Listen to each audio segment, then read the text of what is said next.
Bonjour,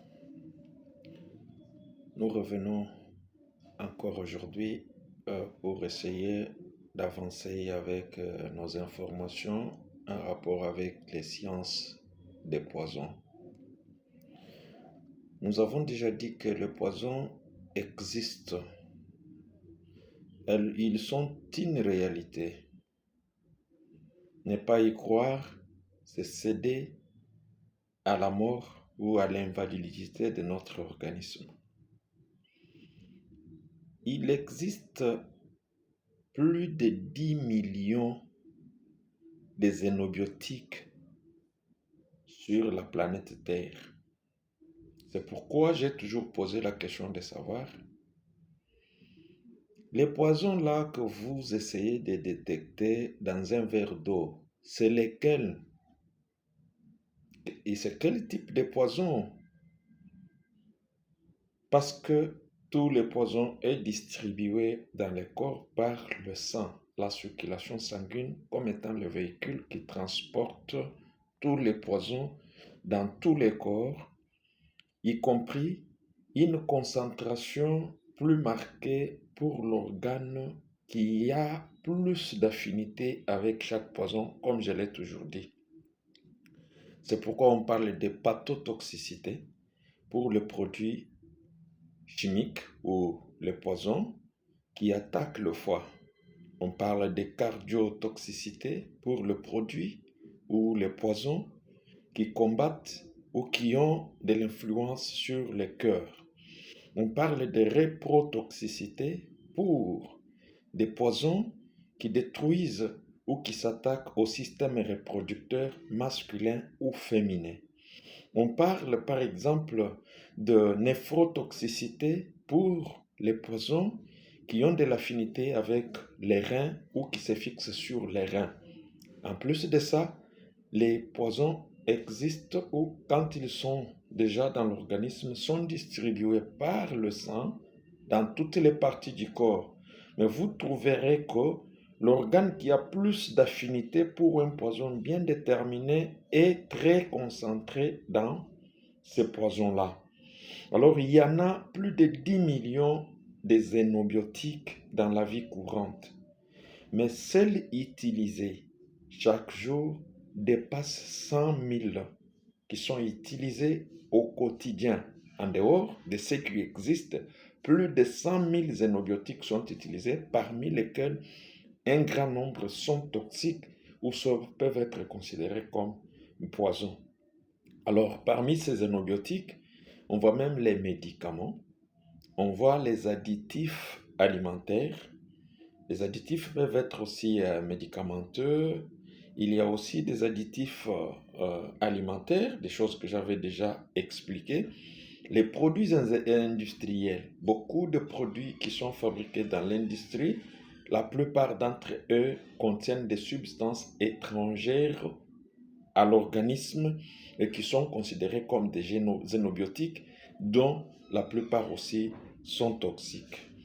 Il y a des produits, par exemple, des combustions. Après brûlage, après la combustion, quand on a brûlé, par exemple, certaines substances, certains immondices, certains carburants, et ainsi de suite, il dégage des xénobiotiques que les corps de foie absorbent et qui peuvent, en certaines circonstances, se transformer en poison dans notre corps.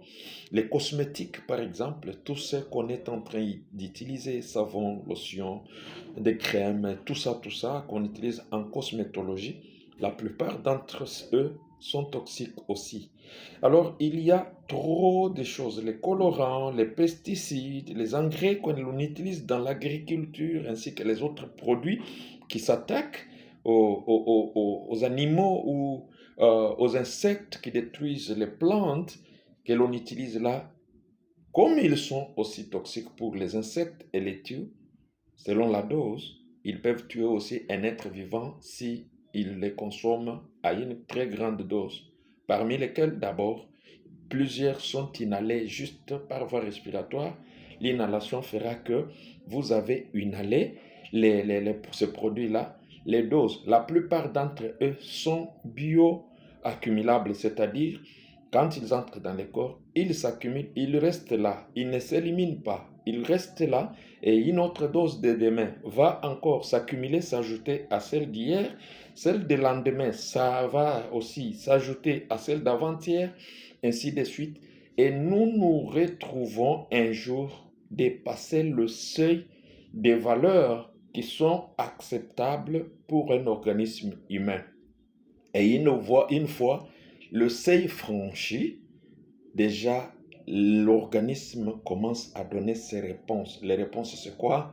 Ce sont des manifestations cliniques. L'organisme est en train de vous dire que maintenant, vous avez atteint une dose qui peut me créer des problèmes. Il peut répondre par des symptômes, il peut répondre par des maladies et par diverses manifestations cliniques lorsque la dose seuil a été dépassée. Plus d'autres doses s'accumulent, plus la situation devient grave. C'est pour cela que vous pouvez trouver deux personnes qui ont tous reçu les mêmes poisons. L'un meurt, l'autre reste en vie. Ou bien l'un souffre gravement, l'autre souffre un peu gravement. Ainsi de suite. Cette gravité relative signifie seulement que la dose consommée par tel a été peut-être supérieure à celle consommée par l'autre. Alors il faut toujours tenir à l'esprit que partout où nous sommes, dans les milieux où nous travaillons, partout où nous vivons, là où nous vendons, là où l'industrie dans laquelle nous sommes, nous devons avoir à l'esprit que le poison sont dans l'air, nous pouvons le respirer et nous empoisonner nous-mêmes, bien que cela soit accidentel ou professionnel, mais du moins, ça peut nous faire du mal, ça peut nous amener à des conséquences. La question m'a été posée pour savoir, c'était une question liée à la toxicocinétique. J'avais expliqué ce jour-là que la toxicocinétique veut dire, je parle au public confondu, je dois utiliser les termes simples. C'est que notre organisme fait du poison ou fait au poison. Quand la personne est exposée, c'est-à-dire vit à côté d'un poison, la première des choses, c'est que l'organisme l'absorbe. La première des choses, c'est l'exposition. Comme par exemple, vous travaillez dans un milieu toxique, vous avez une industrie où vous êtes qui est toxique, qui produit les toxiques, alors vous êtes déjà exposé pour cela. Quand vous êtes exposé, la première des choses, c'est que l'organisme va absorber cela. C'est la première phase de la toxicocinétique. Il les récupère pourquoi? Pour pouvoir les détruire et l'éliminer. Deuxièmement, une fois le produit chimique ou le poison absorbé par l'organisme, la première des choses, c'est que l'absorption commence de l'entrée dans l'organisme jusqu'à la récupération du poison par le sang. Et le sang qui a récupéré va distribuer le poison dans tous les corps de l'homme. Et quand le sang circule, il circule avec le produit, le laissant à tous les niveaux des cellules. Deuxièmement, après cette phase, cette distribution, c'est ce qu'on appelle la deuxième phase, la distribution.